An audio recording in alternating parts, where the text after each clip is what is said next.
on Alan Wake. I wrote a horror story that has come true. Thomas Zane did the same in the 70s. You will go no further. If I continue like the Dark Presence wants me to, the story I'm writing won't save Alice. It's a horror story. No one will survive. You knew Zane! Thomas Zane! You're the Lady of the Light in the song! He left something behind to help me. The clicker. Alan thought of this as he stood on the rim of Cauldron Lake, the clicker in his hand. He took a deep breath and jumped. I can get to her now. I can finish this.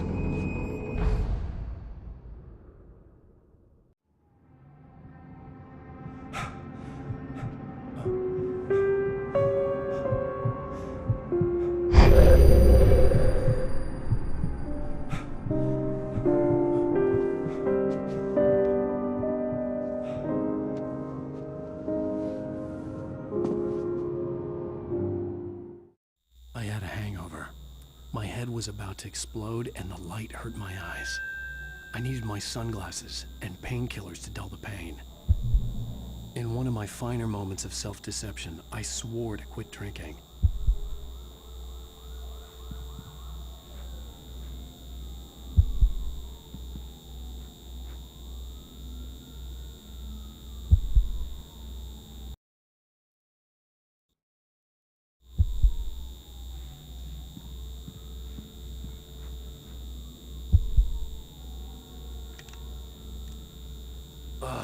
The sunglasses made the world look bearable.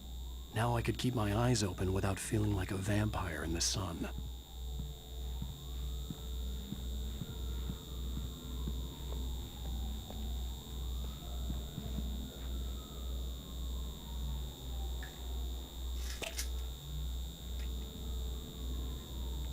The pills worked fast.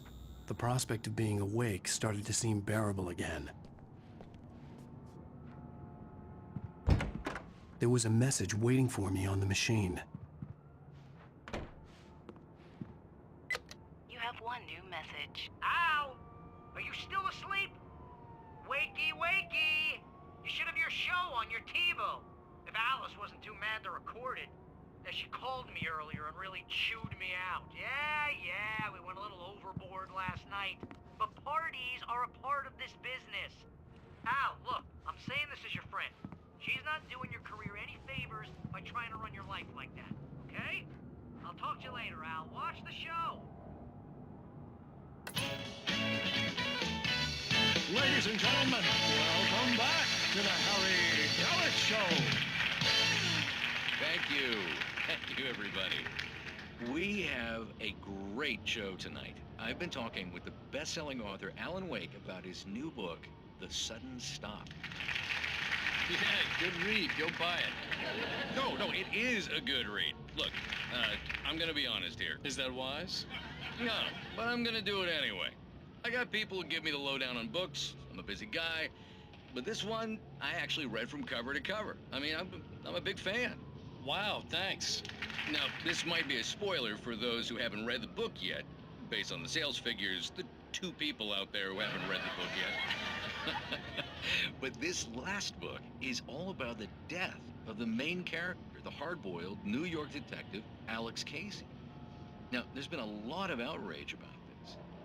Why the hell did you kill Casey? What the hell were you thinking, man? Good riddance. No, seriously, though. 7 years and 6 books is a long time. He was a gloomy guy to spend all your working hours with, and it was a good run. But it's time to explore new things. My next book will be a departure from the old for me. You selfish bastard, always thinking of yourself. Well, you've certainly given us a lot of entertainment over the years. And now that you mention it, Casey was a gloomy guy. Never had much luck with his love life with the ladies. Was that autobiographical in any way? Yeah, no kidding. Casey's lady friends tended to die on him. With Casey, it was all about his pain. No, nothing autobiographical about that. I'm a happily married man. My wife is my muse. Well, congratulations. That's great to hear. So, how's the publicity tour been treating you? Good, great. But I gotta say, I'm glad to be back home in New York. Well, you've certainly been on the news a lot lately. Lots of parties and, Hey, honey. Did you watch the show? I didn't say anything stupid if that's what you want to know. Man.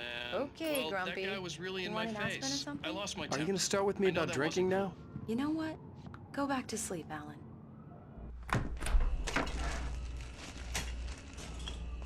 What? Now you can't even talk to me? Well, this morning I was angry because you said you'd be home at midnight and you showed up at 7 a.m. and passed out in mid-sentence. Now I'm over it. Are you angry? This goddamn tour. It's gotten out of hand. Oh, honey.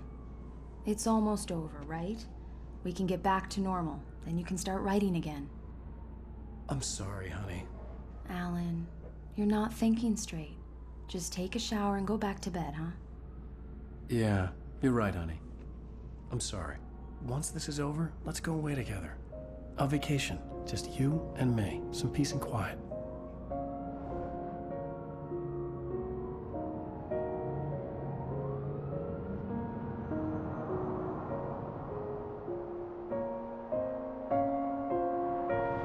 Somehow, the clicker was the key to the cabin. I had to return to Cauldron Lake to save Alice.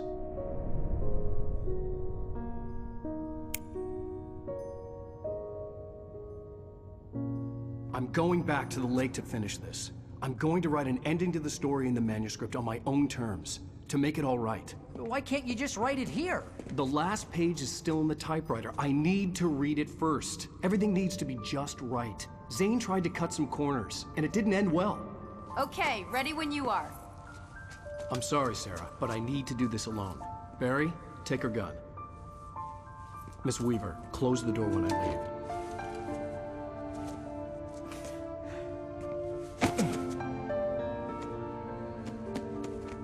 Good luck, Al. See you later.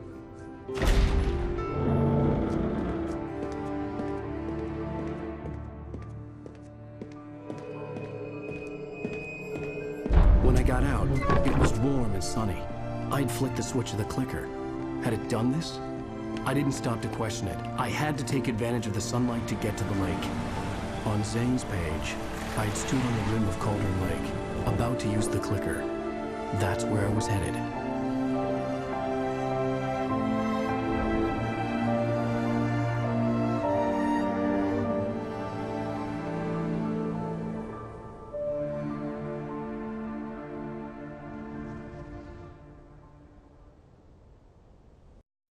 Alone, in daylight, surrounded by the beauty of the Pacific Northwest landscape. It was hard not to let doubt creep in one last time. I could still chalk everything up to a dream, a delusion. I had enough imagination to make up something like this, having been in the cabin all this time, trapped in a story inside my head, gone mad from grief over Alice's death like Hartman had claimed. There would be no way of knowing. I told myself it didn't really matter. My course was set.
There was a link between us, always would be.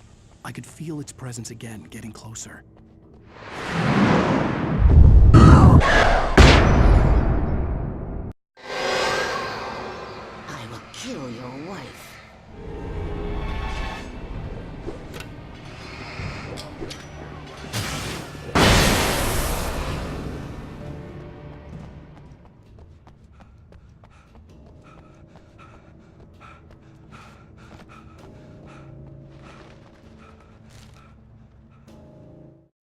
The dark presence was no longer trying to capture the writer so he could create the ending it wanted. The writer knew too much. He was too strong. And he carried a weapon left behind by Thomas Zane, something that could hurt it, place it came from. The dark presence was no longer...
Based on the signature in the motel register, Agent Nightingale had stayed here, in room number 2.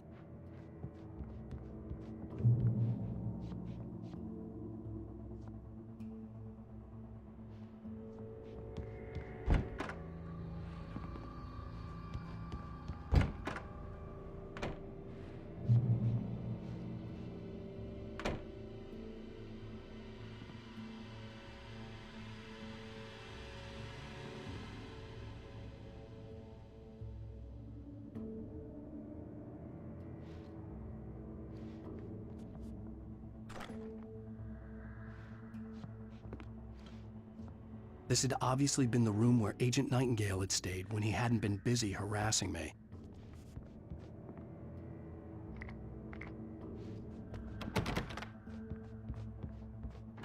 Look after yourself and your co-workers! Could have fooled me, pal.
The bottom of Cauldron Lake was a graveyard of things the lake had claimed in one way or another over the decades. The Dark Presence brought them up in its wake, scattering the rotten waterlogged hull of an old boat.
Zane cut its heart out, but it didn't die.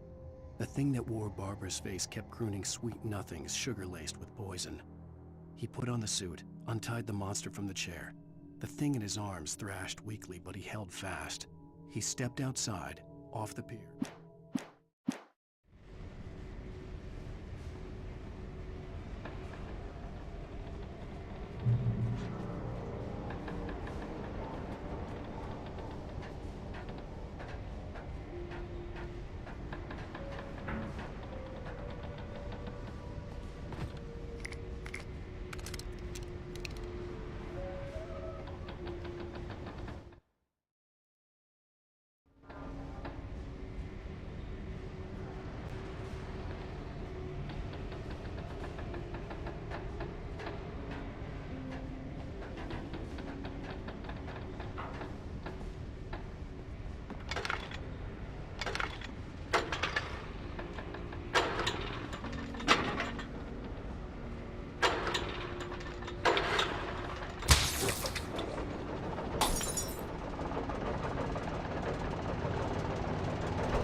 When I told Barry my plan back in the well-lit room, I'd acted as if I knew what I was doing. I didn't. I was operating on the shifting logic of a dream. I had to fight my way to the lake through the horrors of the night. I had to flick an old battered light switch imbued with childhood magic. I had to write a happy ending to a horror story. I had to save my wife from the dark prison she was being held in.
I will never give her to you.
dark place I found myself in was unlike anything I could ever have imagined. It wasn't solid. It flowed. It was...